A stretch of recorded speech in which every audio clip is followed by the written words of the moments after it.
Tuloy-tuloy pa rin po ang mga protesta ng mga miyembro ng Iglesia ni Cristo sa EDSA People Power Monument bilang suporta po kay Senador Rodante Marcoleta na nakatagdang kasuhan ng Ombudsman ng plunder o pandarambong.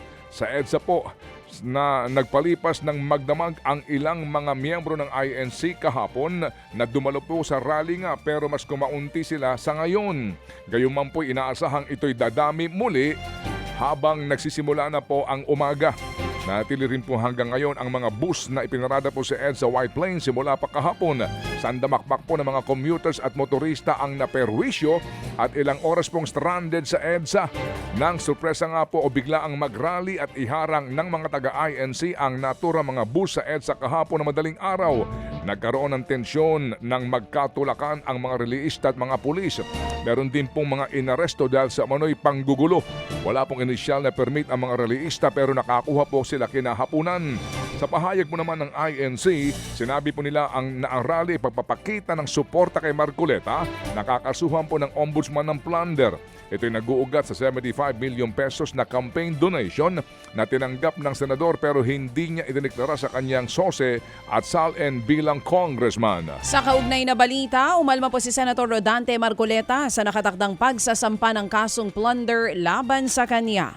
Ang giit ng senador, binibueltahan lamang siya dahil nga sa pinangunahang investigasyon niya sa flood control scandal noong chairman pa siya ng Senate Blue Ribbon Committee. Anya, planado ang pagsasampa ng kaso laban sa kanya para maproteksyonan ang umano'y tunay na nasa likod ng katiwalian. Naniniwala rin si Marcoleta na posibleng pagtatangka ito na mapatahimik siya bago pong impeachment trial ng vice-presidente. Layon daw nitong mabawasan ang mga kaalyadong senador ng bise na lalahok sa paglilitis. Una nang nilinaw ng ombudsman na walang halong politika ang pagsasampang kaso kay Marcoleta. Nag-ugat ito sa hindi raw pagdeklara ng senador sa natanggap na 75 million pesos na campaign donations noong taong 2025. Samantala, dumalo din po sa rally ng INC kahapon ang ilang kaalyado ni Marcoleta at ni Vice President Sara Duterte. Kabilang po sa gumanap doon ay sina dating anak kalusugan Party List Representative Mike Defensor na dawit din sa kasong plunder na isasampa daw ng ombudsman laban kay Marcoleta. Buwelta niya, pinupolitika lamang daw sila ng ombudsman. Magugunitang may hiwalay pong kaso. Itong si Defensor mula po naman sa NBI dahil sa reklamong qualified human trafficking. Bukod kay Defensor, nagtungo rin po sa EDSA si Senador Alan Peter Cayetano, pati si Batangas Congressman Leandro Leviste. Samantala, ipinagpaliban naman ng Pangulong Bongbong Marcos Jr. ang kanyang mga aktibidad kahapon para matutukan po ang pangyayari sa EDSA. Ayon sa palasyo, wala silang nakikitang banta. Iginagalang din daw ng Pangulong Marcos Jr. ang karapatan ng bawat isa na magkilos protesta pero may panawagan sila lalo't maraming motorista ang naipit sa traffic kahapon. Ayon sa Malacanang, walang selective justice patungkol sa plunder case na isasampa kay Senator Marcoleta. Si Marcoleta naman daw mismo ang nagkwento tungkol sa 75 million pesos na natanggap niyang donasyon na siyang pagbabasihan ng kaso laban sa senador. Sa ngayon ay wala pong selective justice na namamayani sa administrasyon ni Pangulong Marcos Jr. Kaya nga po kahit na kaibigan, kaalyado, na una pa po na nakulong, na-detain, at ngayon ay humaharap sa kaso na plunder at graft case.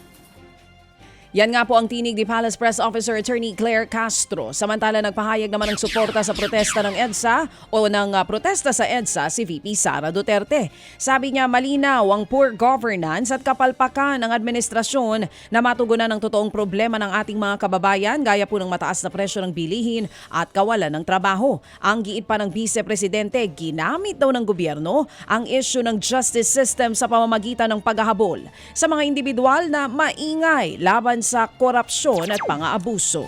Isinailalim po naman ng AFP sa Red Alert status ang lahat ng units nito sa National Capital Region. Bunsod nga po ng rally na inilunsad ng INC sa EDSA.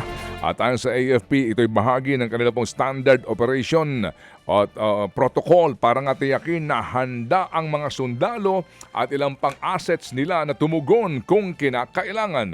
Tuloy-tuloy po ang koordinasyon ng AFP sa PNP, kaugnay pa rin po sa seguridad ng rally sa EDSA. Sa kabila niyan, niliwanag rin po ng militar na nanatiling profesional ang kanilang hanay at wala silang pinapanigan. Mga kapatid, patuloy po kayong tumutok sa 105.9 True FM para sa totoong balita, impormasyon, music and entertainment. Mag-subscribe sa aming YouTube channel at podcast at sundan nyo kami sa Facebook, Instagram, X at TikTok sa True Network PH. Bisitahin din po ang aming official website, truefm.ph.